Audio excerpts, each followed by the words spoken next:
కారం రంగు రుచితో ఉంటుంది. ఆచి మిరపపొడి అదరగొట్టే కారం రంగు రుచి. ఈ 5 ఏళ్లే కాదు వచ్చే 10 ఏళ్లు తెలంగాణను తామే పాలిస్తామన్నారు ముఖ్యమంత్రి రేవంత్ రెడ్డి. కేసీఆర్ చరిత్ర ఎర్రవల్లి ఫామ్ హౌస్ లోనే సమాధైపోతుంది అంటూ తీవ్ర వ్యాఖ్యలు చేశారు ఆయన. రజతోత్సవ సభలో కేసీఆర్ తన పేరు కూడా పలకలేదు అన్నారు ముఖ్యమంత్రి.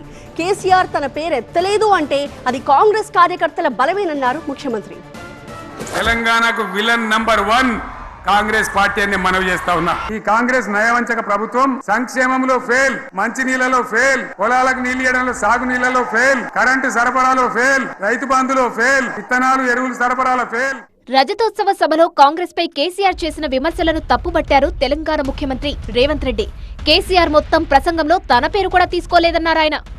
కానీ ఒక్కటి మాత్రం నాకు అర్థమైంది, నా పేరు తీసుకొని కూడా ధైర్యం రాలే. మొత్తం ప్రసంగం మీరు గమనించండి, ఎక్కడైనా పేరైనా తీసుకున్నాడా? మా కాంగ్రెస్ పార్టీ కార్యకర్తల బలం ఏందో దాన్ని బట్టి అర్థమైంది కదా. తెలంగాణ ఇచ్చిన కాంగ్రెస్ ని విలన్ అంటారా అని మండిపడ్డారు సీఎం.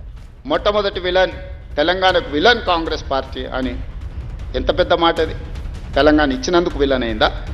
మేము తెలంగాణ ఇస్తే 10 ఏళ్ళు నువ్వు తెలంగాణ ముఖ్యమంత్రి అయి దోసుకొని టీవీలు పెట్టుకొని పేపర్లు పెట్టుకొని ఫామ్ హౌజులు కట్టుకొని ఇంటిల్లి పాది పదవులు అనుభవించి కాంగ్రెస్ ఇచ్చిన తెలంగాణలో నువ్వు లబ్ధి పొందినందుకు కాంగ్రెస్ విలన్ అయిందా? అంటే గింటే ప్రజలనాలే కాంగ్రెస్ ఏమన్నా అయ్యా మీరు తెలంగాణ ఇస్తే ఇగో ఆయన గట్ట తయారయ్యిండు గిట్లా అచ్చోసిన ఆంబోతులు మా మీద ఎందుకు వదిన అని ప్రజలేమన్నా ఆవేదన వెలిపుచ్చారంటే అర్థం ఉంది. కానీ నీకెక్కడిది అర్హత మాట్లాడడానికి? కేసీఆర్ ఇక ఫామ్ హౌస్ కే పరిమితం కావాలన్నారు రేవంత్ రెడ్డి. 2024 నుంచి మేము అధికారంలోకి వచ్చిన ఈ రోజు చెప్తున్న మిత్రుల ద్వారా ఫామ్ హౌస్ లో ఉన్న పెద్ద ఆయన చెప్తున్న 10 సంవత్సరాలు మేమే పరిపాలన చేస్తాం. 10 సంవత్సరాలు నువ్వు ఫామ్ హౌస్లో ఉంటావు, ఆ తర్వాత శాశ్వతంగా అక్కడనే నీ చరిత్ర సమాధి అయిపోతుంది అని చెప్పి నేను స్పష్టంగా చెప్పదలుచుకున్నా. అసెంబ్లీకి రాని కేసీఆర్ కు విపక్ష నేత హోదా అవసరమా అని నిలదీశారు. మరి మీరెందుకు ప్రతిపక్ష నాయకుడిగా హోదా తీసుకున్నారు? ఇప్పటి వరకు 65 లక్షల రూపాయల జీతం తీసుకున్నారు, బంగ్లా తీసుకున్నారు, కారు తీసుకున్నారు, వసతులు తీసుకున్నారు.